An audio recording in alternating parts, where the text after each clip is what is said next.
Welcome. Thanks for joining us to Make Your Calls Count, how to really make a difference with your association's crisis outreach. So why this topic? During the COVID-19 crisis, when it first started in March and April, I was getting calls from different chambers of commerce that were asking questions like, how am I doing? How are things going? And they were very good questions coming from a very sensitive place, but they actually were pretty vague.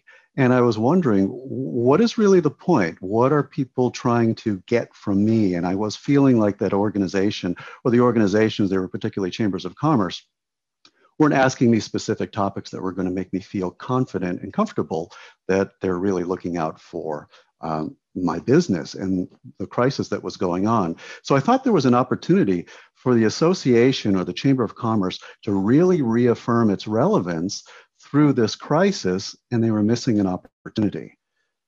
I thought there was a more strategic way to approach it. In making these phone calls during a crisis, reaching out to businesses, reaching out to members, what are the goals? Are the goals to offer comfort? Are the goals to help businesses survive, recover, and thrive? I think, of course, if there's a crisis in the business community, that's a primary goal. Is the goal to rebuild the local economy? Chambers of commerce are all about local economies. For a chamber, was it about positioning the Chamber of Commerce as the champion of business in the community? In my opinion, it's all of the above and more. From a more strategic perspective, these types of goals help the organization and help the members and the businesses. So how does going through this process benefit the Chamber of Commerce?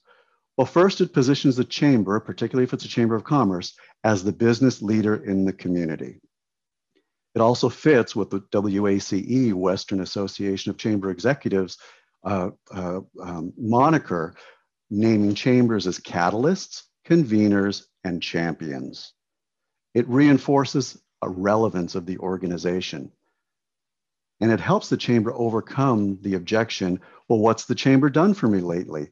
Now, how many times when a membership organization, particularly a chamber, sends out a notification or an invoice for membership renewal, how many times do you think people think, what's the chamber done for me lately? Lastly, going through this process gives the chamber or the organization a powerful marketing message after the fact, once the crisis passes, to toot its own horn. And most organizations really have a hard time tooting their own horn, but it's so important to tell the story, tell a success story. So how do you go about this process? And that is what it is. It's just a process. First step, you got to gather data, call, gather information on what you're trying to find out. Next, you need to quantify and analyze that information. Once you do that, you're identifying trends. Those trends are going to help you assess the issues that are going on and convene resources to address those issues. You're going to want to communicate to everybody what it is that you're doing, the resources that you have available, and how it is that you're helping through this crisis. You're then going to want to follow up with the people that have those issues that you've talked to and talk to them, see where they are and follow up with them.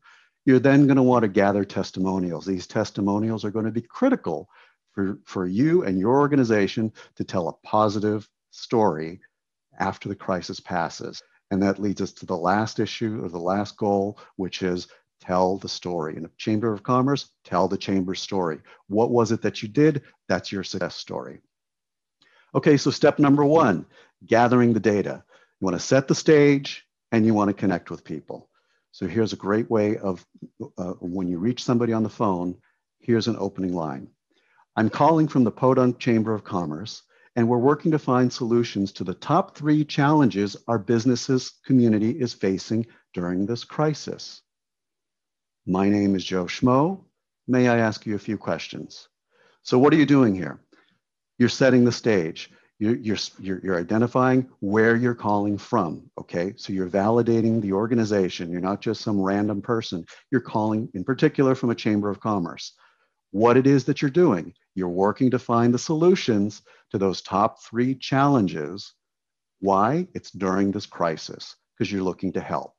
You're telling them who you are, and then you're asking for a few questions. You're asking for their time. Very important. may I ask you a few questions?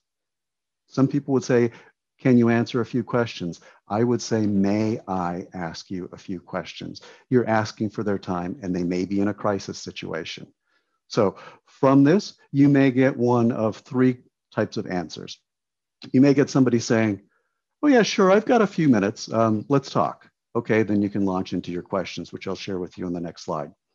Second, you might get somebody saying, I'm right in the middle of something and I'm kind of pressed for time, and there will probably be a pause right there. That's your opportunity to step into the pause and say, I understand you're going through a lot right now. Would it be more convenient if I called you later this afternoon, or would tomorrow morning be better for you? So you see what I'm doing there. I'm asking if it's convenient for them. If they're giving you the opening, you don't want to leave the call without having a follow-up scheduled appointment to call back. If they say, yeah, tomorrow morning would be much better. Okay, what time? 10 a.m.? Perfect. Okay, I will call you then. Do what you say and say what you do. Okay, so when it's 10 o'clock the following day, make sure you call them back at 10 o'clock the following day. The last answer you might get, or response you might get, is, no thanks, I'm not interested. They might think you're a sales call. You're not a sales call, but they don't know that. They're just in that frame of mind. And repeat, I am calling from the Chamber of Commerce to help during this crisis. Yeah, no, thank you.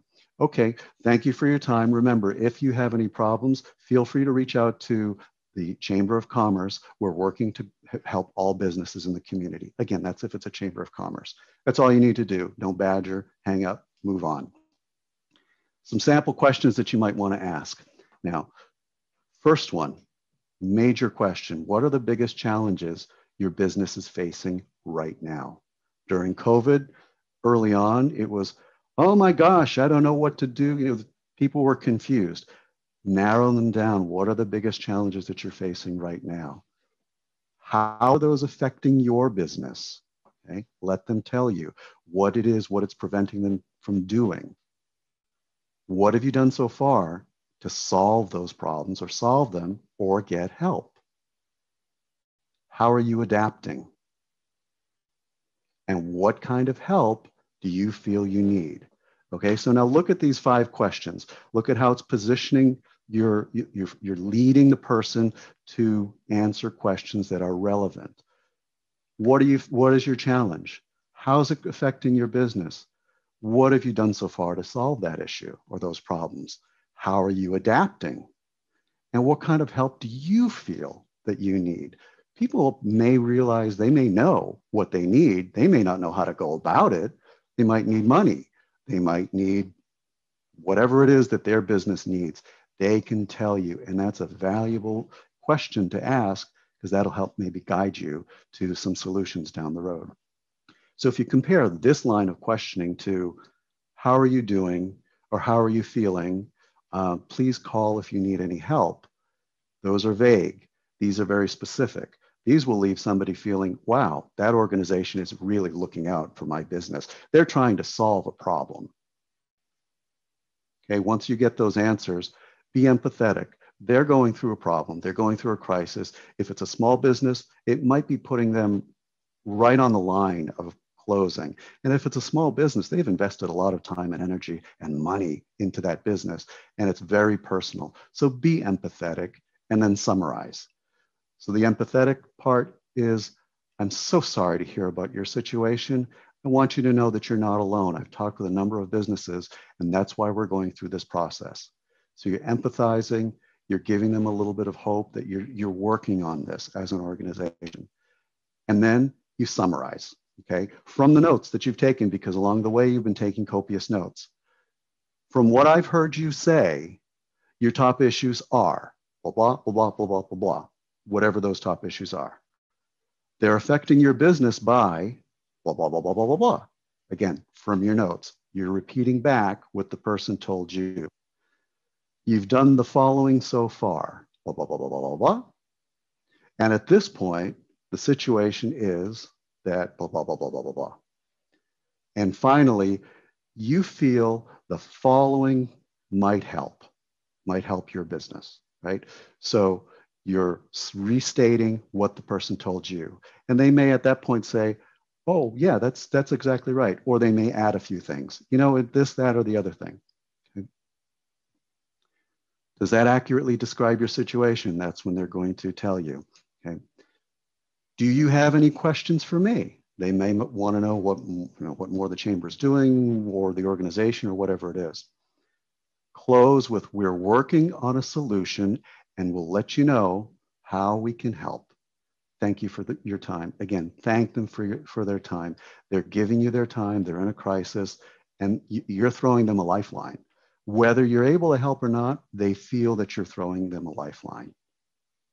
Okay, from there now, once you've got all your calls done, or even in your process of doing your calls, you need to input the data somewhere. The answers have to go somewhere. Now, in this case, you may have a membership database software. Membership database software may have some customizable fields or user definable fields, they're called. You may be able to use those to create categories or question 1, question 2, question 3, and put the answers in those. Make the answers very succinct. If you can identify like a category, like financial problems or money problems or broken glass or whatever those are, if you can narrow those down into individual names of categories, it'll be easier to tally. If you can't do it in a database, create a spreadsheet, simple spreadsheet. The rows are the names of the business. The columns are the questions, okay? So names on the rows, columns are the questions. And just go through and enter the answers in each field. Failing that, just use a tally sheet. One sheet of paper for each person, write things out or type it in Word if you want to do that, and then tally up the answers. Okay, go through and tally. I've got answers on financial issues, 1, 2, 3. I got 3 of them that are coming up. Just tally them up. There's got to be somebody in your membership who understands this stuff. Maybe it's a CPA, maybe it's the local university or college, maybe it's a high school class, class on statistics or math or something along those lines, that they can come and help. Reach out for help if you're unsure about how to do this. During a crisis, people are going to want to help, especially if you're providing solutions to help grow, people survive and thrive through the crisis. You're going to identify trends once you've entered all your information, and patterns will start to emerge. During COVID, again, it was things that people were saying like, we're unable to open. We're waiting on our PPP funding. Oh my gosh, what are we going to do? We've got riot damage. We've been denied business interruption insurance. I didn't realize that that was a thing, but it really was a thing. A lot of businesses carried business liability insurance, and business interruption insurance, but there were specific clauses that prevented them, that made them denied for business interruption insurance. That was a big thing. Employees were making more money on unemployment. That was a big thing during the COVID. They may have a broken supply chain.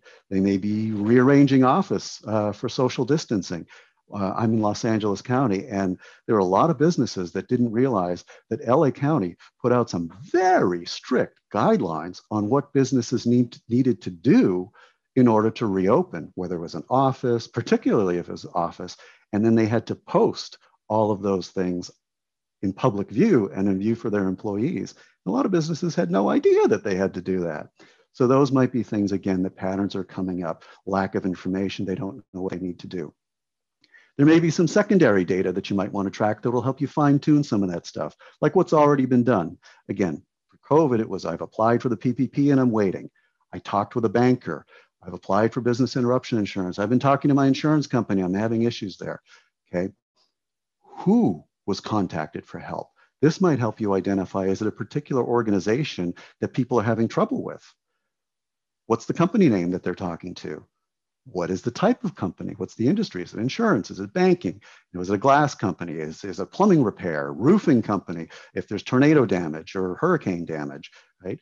Is there a particular person that you talk to at that company? Those kinds of things can help identify even more finely where there might be a bottleneck and where there might be an issue, and you might be able to help resolve that. Then you're going to need to analyze the data. You're going to have to find the top 3 issues that you have to identify, right? Because you're going to have a whole bunch of them, but you want to focus on the top 3. You can't solve all of them. The biggest major issues. It's going to involve a little bit of math. It's not a huge math problem. It's quite simple, actually. If you look at this slide, category count over total records times 100 equals a % of total. Let's break that down. Total records. How many people have you contacted? Say you got in touch and talked with 147 people. That's your total records. How many people in a particular category? Roofing problem. I've got 33 people in the category of roofing problems. 33 divided by 147 times 100 gives you a % of total. Go through and you do that with each category and then pick the largest percentage number. The 3 top highest numbers, those are your 3 highest major issues that people are dealing with. Pick those top 3. Then you're going to want to assess and convene what it is that you are able to do or where you have to look to find resources. You might have within your membership, reach out to people in the membership. We're dealing with, these are the top 3 issues that our community is facing during this crisis. Does anybody have expertise in this area or know someone who does? Go to the board of directors. The board might have people that they know. They may have the expertise themselves, or they may have a referral. Reach out to the general business community in your area. They may have those resources available to them. Go outside the area, talk to vendors, talk to partners. For chambers of commerce, maybe there are publishers, maybe there's your memberships software company. They may be dealing with this issue with other organizations. Go to them, ask them if their clients are dealing with the same kind of issues, and have they been able to find resources. Then you want to communicate. Why do you want to communicate? For visibility. You want to let people know what the top 3 issues are and how your organization is helping. You want to invite everybody to take advantage of your resources. During a crisis, membership is one thing, but it's the entire community that really is involved and really is facing the challenge. So you're the organization that's relevant, that is helping the entire community, and you want to let people know that that's what you're doing. Through press releases, through press conferences, through social media, through radio, through podcasts. Tell everyone that this is what you're doing. Then you want to follow up with people. Those people that are in those top 3 categories, go back out, reach back out to them, ask them what progress they've made so far. Okay, they're going to tell you they're either stuck or they're moving forward, whatever it is. Notify them, let them know that you have resources that you've convened that can help them. Would they be interested in taking advantage of those resources? Yes, okay. You're sharing the information freely. There's no fee. Share the information with them. Here are the resources. Here are the people available that you might want to take advantage of. If you have it on your website, point them to the website. It's best to talk to them by phone. Send out an email. If you follow up with an email, you can give them links to go back to your website or wherever you have that information posted. Remind them, this is Joe Schmo from the Chamber of Commerce working to help rebuild our community and our economy. From there, once the crisis is sort of waning, go back to those people that you helped. Again, ask them for testimonials. Do it through Zoom, do it through Skype, do it through Google Hangouts, do it on the phone. Do it however you can possibly do it, even if they send you an email or write something. My business was facing this crisis, and the Chamber of Commerce or the association did this, which helped me reach my goal and get through this crisis. And I survived, and I'm now thriving. Stringing several of those video bites or audio bites together, that creates a commercial. That creates a positive, I'll call it this, a sell story for your organization. For a chamber, these are the golden nuggets that will solidify your chamber's relevance.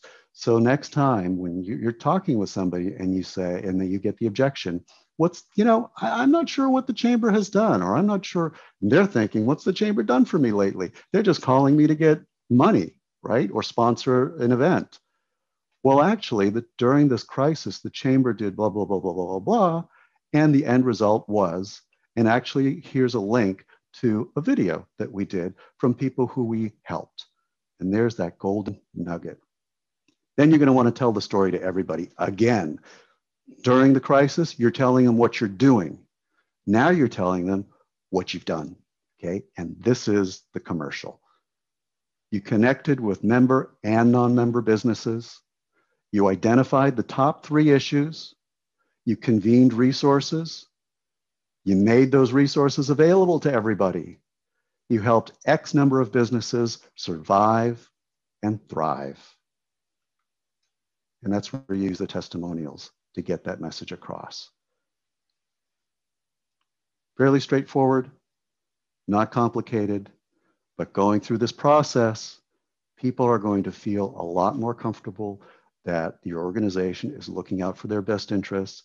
It's going to strengthen your relevance within that organization and within the community, and it gives you a story to tell after the crisis passes. Don't be shy about telling your story. Please, it's important. So many people don't know what that organization is doing. For chambers, so many people don't really know what a Chamber of Commerce does. They'll join because it's the thing to do. This kind of a situation in a crisis, that shows relevance for the organization. I'm Ed Burzminski of Chamber Marketing Partners. After this webinar is done, we're going to send everybody a link to the slide deck. You can download the slide deck. There are questions there that you can see for yourself, and have a link to a replay of the webinar, and also to a cheat sheet, kind of a one-sheet summary of everything that's gone through here. Chamber Marketing Partners is a company that helps generate substantial non-dues revenue from Chamber of Commerce publications without using a turnkey publisher. We provide publication project management coaching and training, and that's the shameless plug for what we do. Please connect with me on LinkedIn, linkedin.com/in/Ed Burzminski. And on November 18th, 2020, we'll be having a Facebook Live event with Frank Kenny interviewing me about print publications and teaching chambers of commerce and associations how to produce publications on their own without using a turnkey publisher. With that said, let's open it up to some questions, Q&A. Ed, this is Judy here. We do have a couple of questions. The first one is, how do you feel about using the calls to gather information for membership prospecting? So since you may be reaching out to non-members and general businesses, just by going through and doing the outreach, you're letting people know what you're doing, even if they're interested or not interested. So, of course, during those calls, you're not pitching. Oh yeah, join the chamber, by the way. But you're making a list of prospects down the road, assuming they're not members. So, of course, during the calls, no pitch, no way. But it is a prospect list that you're generating. So after the crisis passes, sure, call people back. How did that work out for you? What were your thoughts about the chamber's response to the crisis? Does that seem like an organization you'd like to belong to? And use that as your pitch. And sure, absolutely. But after the crisis passes. Okay, great. We have another one. It says, somebody was asking, do you have a worksheet for capturing the data? Yes, we can put that on, we can do a little tally sheet, and we'll have that along with the slide deck, of course. Okay, and then one more came in. Which do you think gets better results? Phone calls, emails, or messages on LinkedIn?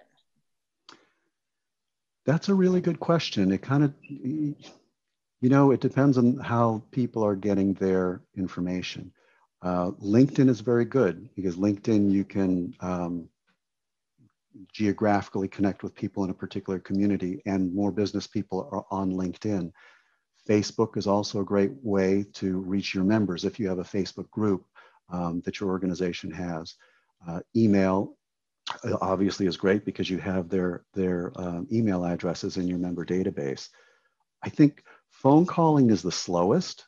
So you may want to put out a blast email, let people know that you'll be calling, or put out the questions too in advance, and maybe people can respond to it better.